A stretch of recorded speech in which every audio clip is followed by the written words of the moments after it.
আসসালামু আলাইকুম। আজকে আমি আপনাদেরকে দেখাবো কিভাবে রুটি সংরক্ষণ করি।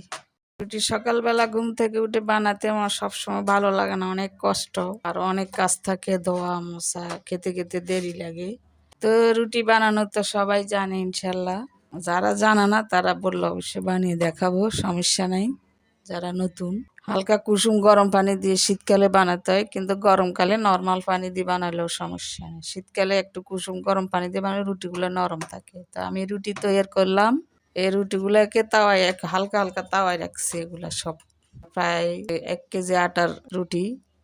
তাওয়ায় এখন ঠান্ডা করতেছি। ঠান্ডা হয়ে গেলে তারপর রাখবো। পরোটাও এইভাবে তৈরি করে রাখি, রুটি পরোটা বানিয়ে রাখি। এটা ধুয়ে মুছে পরিষ্কার করে এই রুটিগুলো একটা একটা করে রাখবো।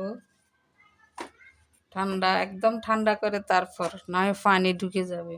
একটু তাওয়ায় নেবেন। এগুলো হচ্ছে পরোটা, পরোটা 4-5টা। আর এগুলো রুটি আপনি খাওয়ার 30 মিনিট আগে নামাবেন কমপক্ষে, তাহলে রুটি ঠিক ফুলবের অবস্থায় যখন আসবে তখন ফুলবে, না হয় ফুলবে না। শক্ত থাকলে কম ফুলবে। তো নরম হয়ে আসলে, এখন যেরকম নরম সফট রুটিটা, এরকম নরম হয়ে আসলে তখন আপনারা তাওয়াবেন। এই জন্য বললাম 30-35 মিনিট আগে নামাই রাখবেন রুটিগুলো।